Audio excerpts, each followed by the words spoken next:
All right, well, you got to love the color. A little Carolina blue. Automobile Quarterly. This is volume 18, number 2. Boom. So what? We're in the 80s? Yep. Second quarter, 1980. The Riviera by Buick. The early years of the styling pace setter. All right. John White's Talking Motor Cars with an enthusiast. La voiture phénomène César Nodin, whatever that means. Les histoires phénoménales César Berwick César Ferres. Yeah. Racing Rivere. E.L. His Cord and His Empire. There we go. Empire. Key word I like to hear. The last cars in the Cord Empire. The most uncommon Pierce Arrow. Oh, wow, we were talking about Pierce Arrow from the 60s. I wonder what they're talking about in the 80s, 20 years later. Let's do that first. 218. I've never even heard of this company, and now I've seen it in more than one place. What number was it? 218. Let's go.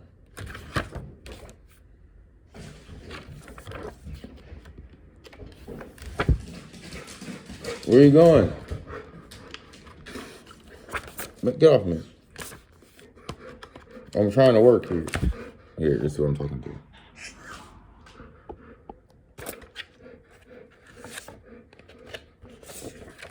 $218. All right. No, it's not the Cord Empire, even though we're going there. What is this? Oh, here it is. Literally the last 2 pages on here. Last page, basically. No wonder I couldn't find it. So we were talking, if you look at a different video, matter of fact, this cover right here, see, Pierce Arrow. We're talking about the 1910 advertisements for Pierce Arrow. Now, the car has made it quite a long way. All right, let's read a little bit before we go to the Cole or whatever empire. What was it? Whatever empire. We'll go in a second. All right.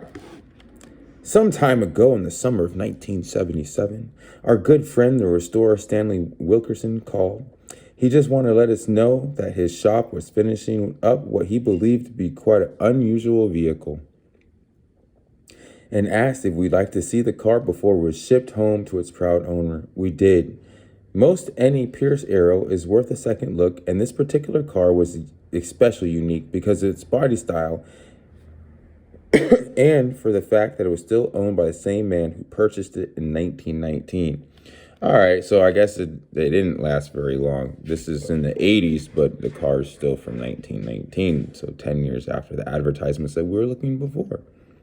The car was standing tall in the doorway of Stan's shop when we arrived. Its fresh paintwork gleaming, the deep red and black highlighted here and there, but the bright glitter of the nickel plate. It was a Model 48, a chassis which proved itself so capable that Pierce Arrow at last stopped building its stupendous 4th Series car, those highlighted by the 66 horsepower version. Ooh, powerful.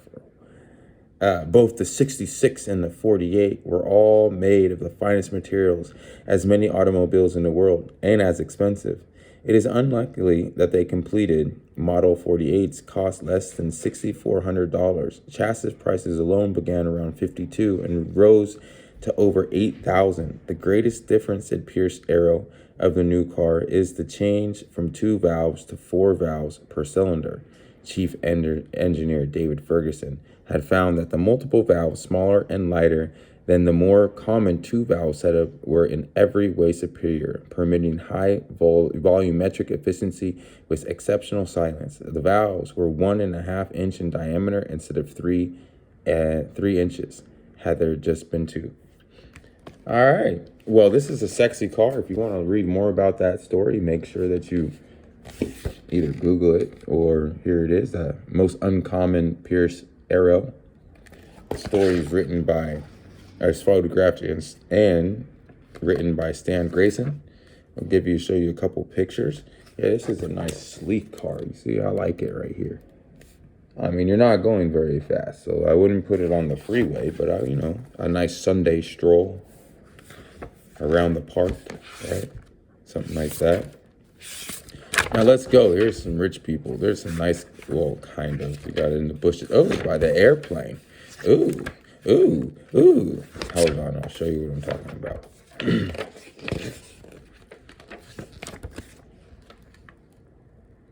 His cord and his empire. Bum, bum, bum, bum. All right, let's give you a backstory real quick. Who is it? It could have been so easily overlooked. A short 2-sentence story in the August 2nd, 1924 issue of Automobile Topics near the bottom of the back page, sandwiched between an announcement of Alexander K. Howell, appointment of sales promotion manager for the Hood Rubber Company of Watertown, Massachusetts, and the terse obituary of Isaac Denton, president of the Webb Ball Company of Cleveland, who had earlier served as the secretary of Cleveland Tool and Spike, and who had been ill for 9 weeks, and no one cares. Okay, the vice president and general manager of Quillen Motors, the Chicago distributor for Moon, was leaving his post. It is expected. The second sentence of the article read that he will announce his future in the manufacturing end of the industry before the near future, within the near future. Everything after that became legend. Without Eret Lubarn, the Auburn would doubtless have died, never heard of it. The Model J Duisburg would not have happened, and no car would have ever been built called a Cord. The bookshelf length in automotive libraries would be perceptibly shorter. Editorial planning conferences for classic car magazines would be harder pressed for story ideas. He didn't build as many of them as Ford, but certainly, other than Henry, no one else's automobiles have promoted the avalanche of literature that has followed the cars produced by Eret Laban Cord. All right. Yeah, too bad I've never heard of him. Maybe, have you guys? I don't know. Okay,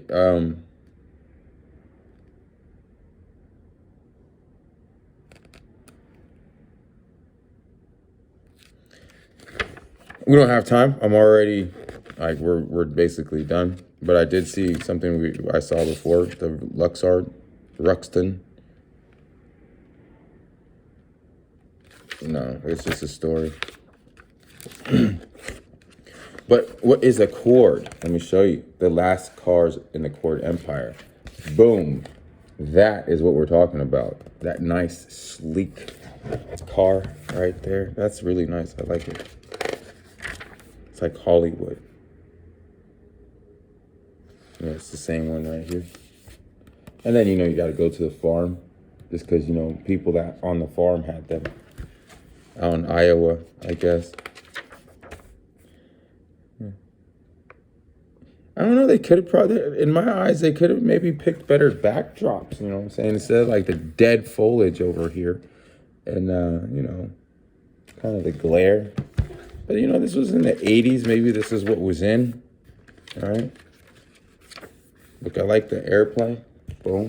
Got the airplane picture right there. You got the green one. Then this one. This is really kind of confusing.